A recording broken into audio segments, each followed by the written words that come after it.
eccomi qua con Guacello, Principe di Porcia e Brugnera, e abbiamo sullo sfondo le immagini della loro splendida azienda. Io ho una curiosità: come mai da voi Cantine Aperte, che quest'anno sarà 30 e 31 maggio, è in ben 2 location?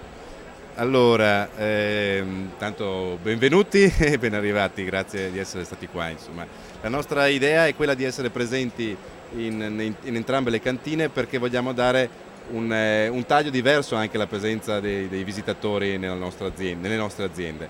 Abbiamo una cantina storica dove facciamo vedere al visitatore quella che è la storia del territorio, la storia della nostra cantina e cosa c'è dietro una bottiglia.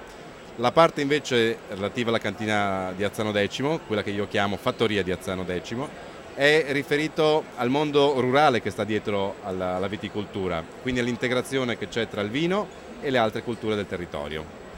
Molto bene, sono tutte e 2 aziende ovviamente che appartengono alla vostra famiglia e che hanno dietro anche una storia di legame appunto al territorio e proprio anche di vita vissuta, vero?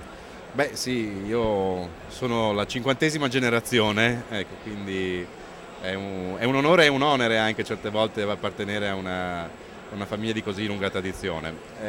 Questo è un messaggio e una garanzia anche che cerco di trasmettere. E lo fai senz'altro bene, e infatti Guacello è anche uno dei nostri consiglieri, quindi fa parte del pool che da anni e anni sostiene il movimento turismo nel vino e la sua filosofia. Cosa organizzi in particolare, qualcosa per Cantine Aperte quest'anno? Beh, una delle iniziative che è stato fatto anche qualche anno fa era quella della visita dei terreni, degli impianti vitati con la carrozza. È un qualcosa che è piacevole per un intenditore, ma anche per una famiglia che vuole avvicinarsi al mondo rurale in una maniera piacevole, e speriamo in una bella giornata.